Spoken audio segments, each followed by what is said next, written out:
kind of you. No, I really mean it, and I hope you won't take offence. But there was a bit of mistaken identity when I first heard you, before I saw you, and I wonder what you think of this. I thought you were a female lead singer. Well, I take no offence to that. Oh, good. Whatsoever. I loved your voice. Something that I noticed happening when I was at university.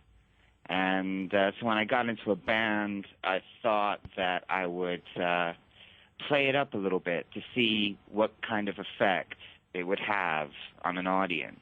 In the end, it sort of became very much a kind of a political act more than anything. What do you mean? Well, I wanted to confront homophobia. Yeah. Basically. I wanted anybody who was homophobic in our audience to think I was a girl and to fancy me. Right. And then have to ask themselves a few questions when they found out my name was Brian. Right. And did you get asked questions?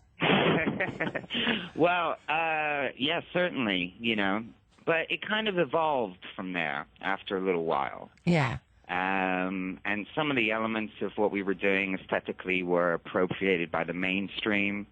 So we kind of moved on a little bit. I sort of understood that androgyny was more about the blendings, the in-between place, rather than a guy in a dress. It took on a bit more of a sophisticated and subtle tone. I've fought battles about trying to make gender irrelevant in my own trade. Mm-hmm. So, should gender be irrelevant?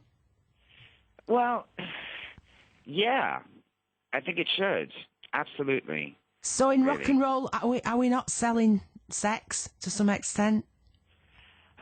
Yeah, but that's historically always been the case from Elvis onwards. And it's always been part of the attraction.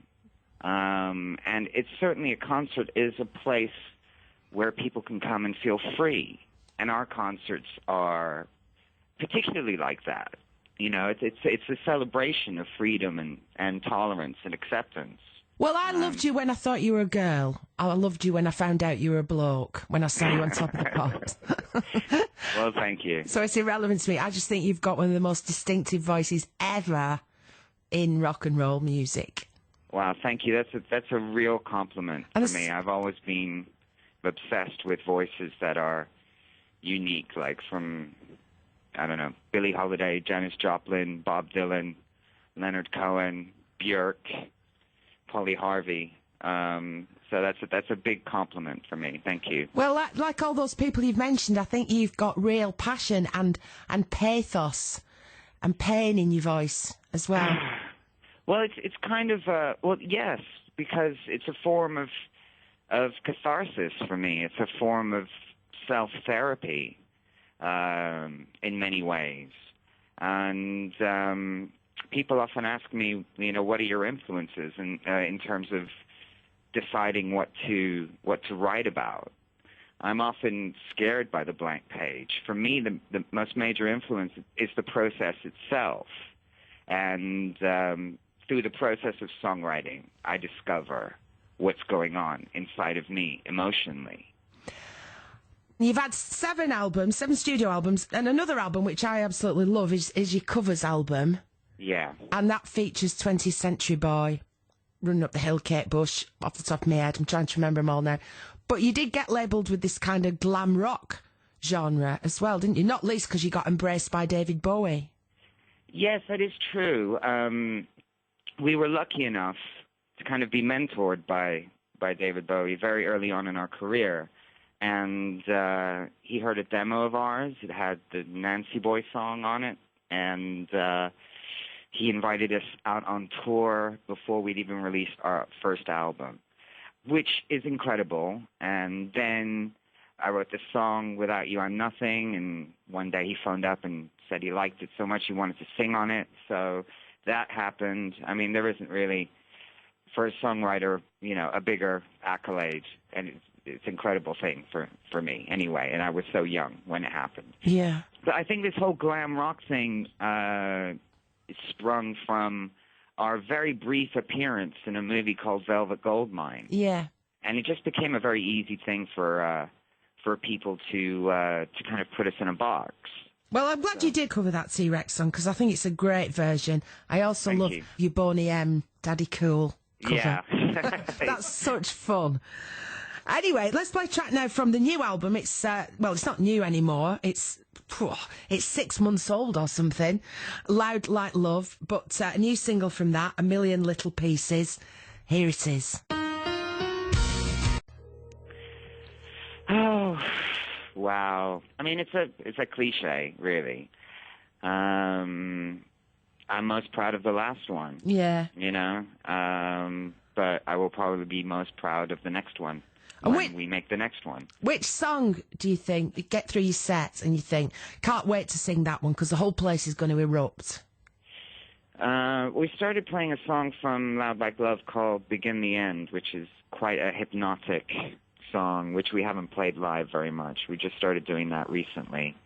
But the very last song on the album is called Bosco, and it's very difficult. We can't play it live at the moment because we need a string section in order to do it justice.